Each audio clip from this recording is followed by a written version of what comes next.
Voters' voices were loud and clear in electing Donald Trump. But some Democrats are playing like they just can't hear the more than 75 million people's collective voice. Two Democratic governors, in fact, are handing out a playbook for building a wall of resistance against Trump. So, they do believe in walls? They gave it a fancy name. The Governor's Safeguarding Democracy Initiative is what they're calling it. J.B. Pritzker of Illinois, Jared Polis of Colorado, leading sanctuary states, and they are now fighting Trump.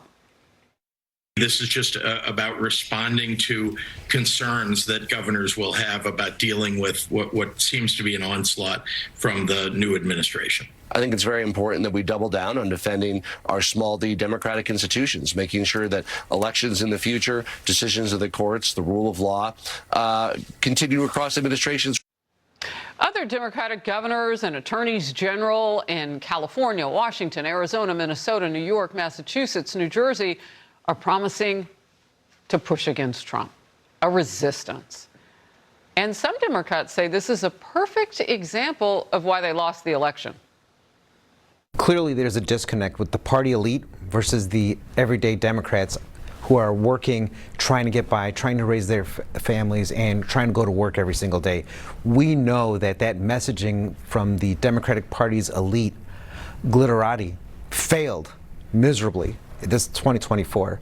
And to think that you can keep replicating that same message and get a better result is just the definition of insanity.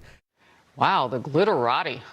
Power panel now, Jeremy Hunt, Veterans on Duty chairman and a former Army intelligence captain. Mark Penn, CEO of Stagwell. Gentlemen, great to have you here.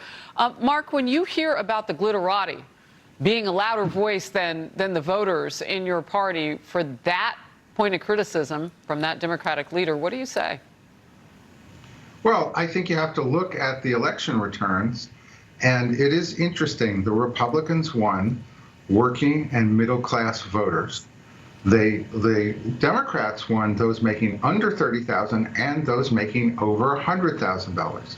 So the party does have to remake itself if it's going to have a chance at a comeback, and it's going to have to regain the trust of working and middle-class voters, which a lot of the policies obviously lost that trust.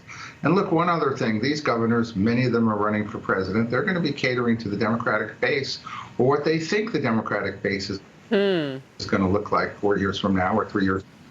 Of course, it may or may not be in that same kind of mood that it was. Oh, well, look, Jeremy, it does seem a little odd to me that they would be focusing on things like resisting Trump rather than trying to make life better in their own states. Yeah, I mean, look, Harris, Donald Trump broke this Democrat Party. I mean, they are in a full-blown identity crisis right now. You look at Latino voters have left them. Many black voters are starting to leave them. You look at the working-class voters have left them. They don't know what to do. And yet you do have some Democrat leaders who are, you know, a little bit more introspective, saying, okay, what are we doing wrong here?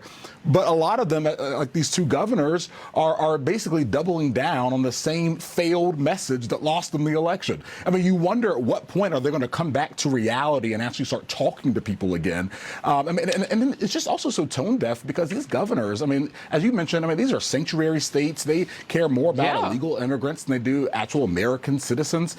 These are states that they had lockdowns. I mean, they're talking about safeguarding democracy when they locked down their states, trampled on many fundamental rights during the COVID lockdowns.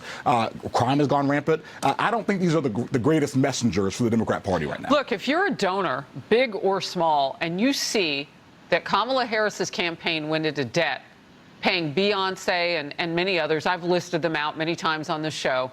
The bill was mighty. You got to pay that bill. And now the campaign is in debt. In fact, at 10 o'clock on last Tuesday night, or Tuesday before last, during the election that they knew was sliding away, Democrats were still sending out on her behalf fundraising notices. It's a mess on that end, too. And they raised $1 billion. All right, sadness, anger, Monday morning quarterbacking, Democrats still reeling from VP Kamala Harris's drubbing and Trump's clean sweep of all 7 of the swing states. House Minority Leader Hakeem Jeffries. I think it's definitely clear that the economy, inflation, and to a lesser extent, issues connected to the border played an outsized role and how many voters made their electoral decisions, particularly as it relates to their support for the former president.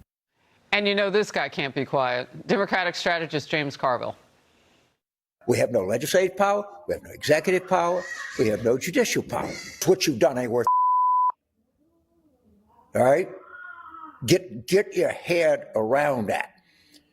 In all of the Washington-based Democrats farting around, going to wine and cheese parties and talking about how misogynistic race comes, get your out of Washington and go work on a 2026 campaign and do penance to make up for your arrogance and stupidity. This stuff is like smoke on your clothes of a fireplace. You can't wash it off. Vice President Harris, and then candidate for President Harris, was kind of enamored with some of these, quote, exotic, unquote, positions. Wow, we always engage the bleep machine with him, but between all of that, Mark, he's preaching some words that maybe your party might want to hear. What stands out to you? Well, look, first of all, I think that the last campaign emphasized celebrities and identity. And you really want it to be about substance and issues. And from my point of view and my belief in the way politics should be, substance and issues are really going to be what win campaigns, and I think they did in this case. And as to Carville, look, his last election was the '94 congressional election. Bill Clinton had gone too far to the left. We all brought Clinton back to the center in his second term, and that really renewed a balanced budget, welfare reform, crime bills. I get it. I get all that. But 12 of the Right. last 16 years have been with your party, and it's going to take some time to fix what's broken. I would imagine. Trump's going to try to do it, and if he succeeds, it could be 8 years of Republican control or more. Jeremy. Yeah, I mean, I almost feel bad for people like Carville. I mean, he's just howling at his party to, please, we got to talk to, real everyday American voters. But instead, the Democrat Party is just mired in this identity politics and this kind of wokeism that's taken over their party. And what I've realized now is that not only is there just really a lack of no willingness to really engage those type of voters, they also just struggle to even just to have the right vocabulary to speak to everyday Americans. I mean, even when I was at Yale Law School, a lot of the students, I've realized, all they know is that this kind of vocabulary of white supremacy and white privilege and institutional race. I mean, they don't really know how to talk to everyday Americans who don't use those words. That's because they don't see them. Exactly right. They have been siloed away. That's exactly right. All those groups of people, those people have first names too. Like, as Mark pointed out, it doesn't have to be about your hair texture and the color of your skin. It could just be who you are in your circumstance and how can we help? Gentlemen, always a great discussion with you. Thank you. President Biden, making no apology for his past criticism of President-elect Trump and his supporters. Well, I mean, what can he say with the man sitting right next to him? I'm sorry, I called your supporters garbage. That wasn't going to happen. What the White House is saying following yesterday's historic meeting, and it truly was, with these two men. And the cuts are coming. The newly formed Department of Government Efficiency prepares to gut the federal bureaucracy and the silly spending. What Elon Musk can do, and Vivek Ramaswamy, is shine the light of scrutiny and make the appropriators start making the cuts. Steve Hilton in Focus next.